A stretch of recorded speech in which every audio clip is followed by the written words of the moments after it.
We are just one sleep away. It is, of course, the coronation of King Charles. It will be an historic event filled with all the pomp, the pageantry and the global gossip that Britain can muster, and can't it muster gossip? And while the UK prepares to watch their new king and queen wave to cheering crowds, it's the long-standing sibling rivalries that will draw the most attention. Well, that's genuinely what I really care about. What Kate is wearing and where Harry is sitting. The two big things for me. Now, my next guest, I don't think he'll know what Kate is wearing, but he might know more about where Harry is sitting. He knows the ins and outs of these royal rifts better than most. He's started a few of them.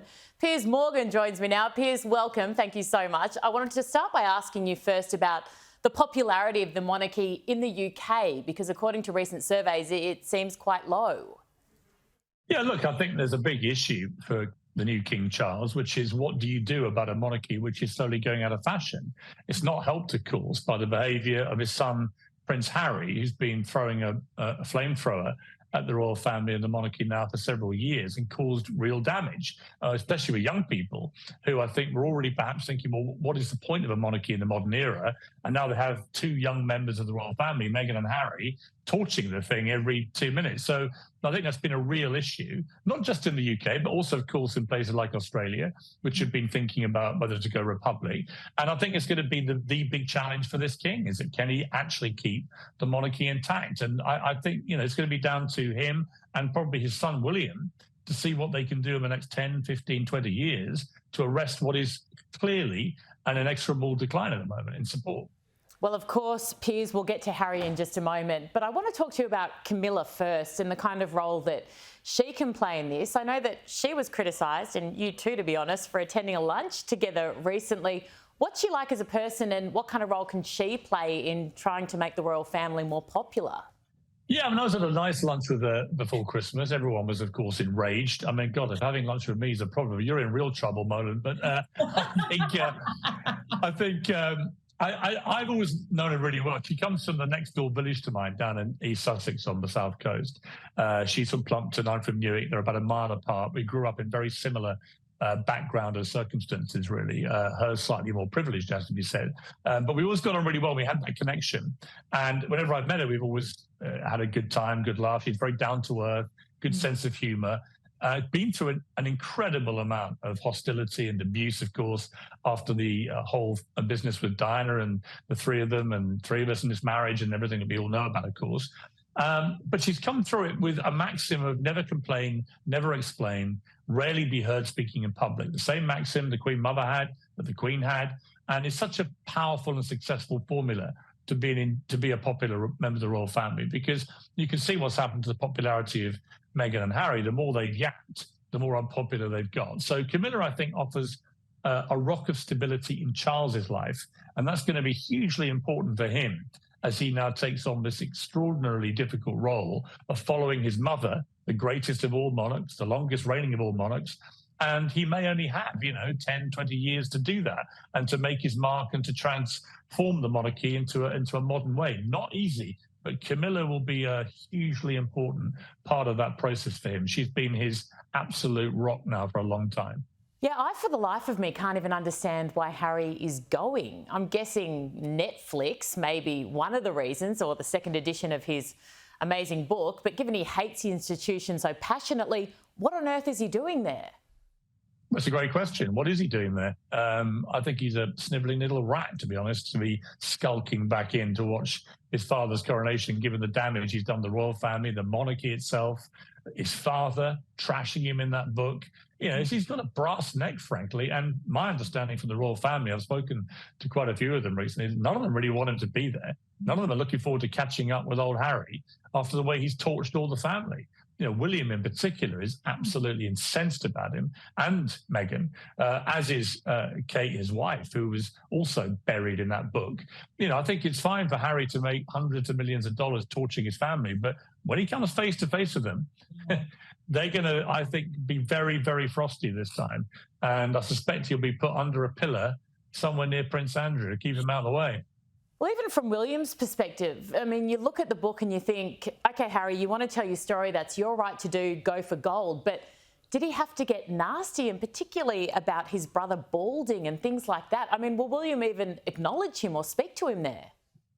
I don't think William will go anywhere near him. No, I think he's absolutely incandescent with rage about it. He's done a few forced things with Harry in the last 3 years, but all of them were very awkward to watch. But I know for a fact from friends of mine who have got very well plugged into the world that William just wants to punch his lights out.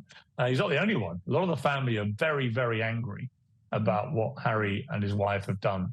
And they're also just, like I say, the brass neck of a guy rocking up now to this big event because he knows that if he doesn't, he ceases to be that interesting in America where they're making all their money. He's got to be seen with the royals because that's the fuel, that's the currency that they live on.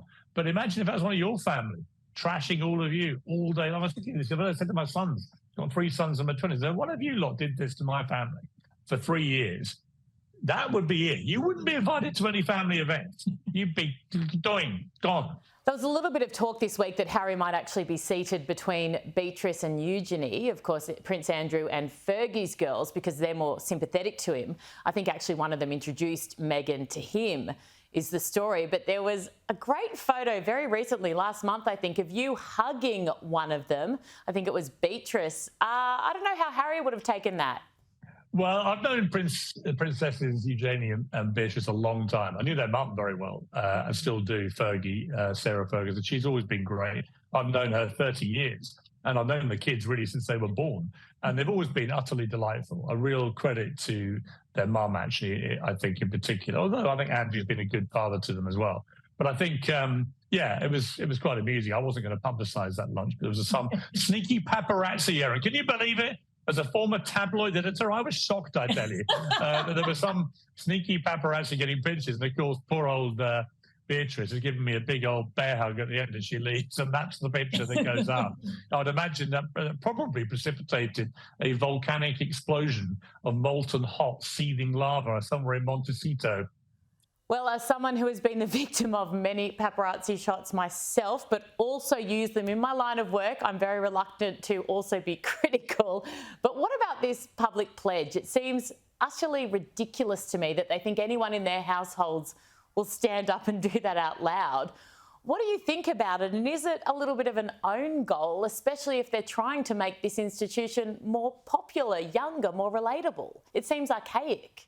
Yeah, I think it is a bit of an own goal because I think that they haven't really thought this through, particularly the second half of it, where we're not just apparently supposed to be reciting our allegiance to this king, who is someone I greatly respect and would happily do that because I believe in the monarchy and I believe in the succession. But the idea we have to also plead allegiance to all of the heirs and successors. Now, think about that for a moment. We're only like 2 or 3 tragedies away, and I hate to say that, but this is reality of the line of succession. If certain key members of this royal family were to suddenly not be there, we're heading down to King Andrew territory, or God forbid, King Harry and Queen Meghan. And forgive me, I ain't going to be preaching any allegiance to that lot. So I don't think they thought this through very well. And I think there's going to be probably, I would imagine, a rather awkward silence in most homes when that penny drops and they realise by swearing the allegiance the way they want it to be phrased means it's unended. It can include all members of the royal family who may end up as monarch. Well, I'm sorry, I'm not ready to do that yet. Piers, before we finish, if you were given a minute, say, to pitch to Australia as to why they should remain as part of the monarchy instead of becoming a republic, which is highly likely, a lot of people say inevitable, what would you say to the people of Australia?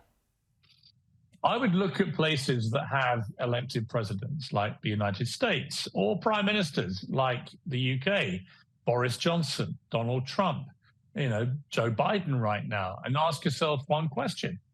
What's better for the reputation of your country to have as the actual head of state? Someone like Donald Trump with all the wrecking ball carnage that comes with him, someone like Boris Johnson or Liz Truss, which is where you go if you head towards elected officials running, being heads of state. I think there's something unique about the British monarchy and the Commonwealth. I think it's a special thing. And I think that we get rid of it you've got to think very carefully before you get rid of it about what you're losing. Because I was reared a monarchist, reared a fan of the royal family. But I would just remind people, remember in the middle of the COVID pandemic when everyone was really terrified and thousands of people were dying every day. And the Queen went on and gave a 4-minute address. That's all she said.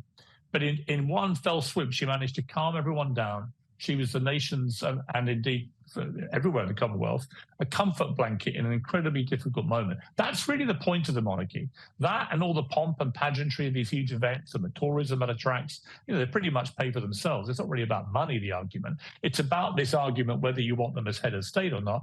And I simply say, well, if you think about the alternative, it ain't always what it's cracked up to be. And there's something rather soothing about the continuity, I find anyway, of a royal family, albeit they're not elected. But sometimes that's a better thing, as we saw with the Queen. It was probably the greatest unelected official the world has ever seen. As always, you've absolutely nailed it. We can't wait to watch you later on tonight. A very, very good show coming up. Piers Morgan, thank you so much, my friend. Can't wait to see you back in Australia again and for another lunch, of course. Take care, Erin. All the best.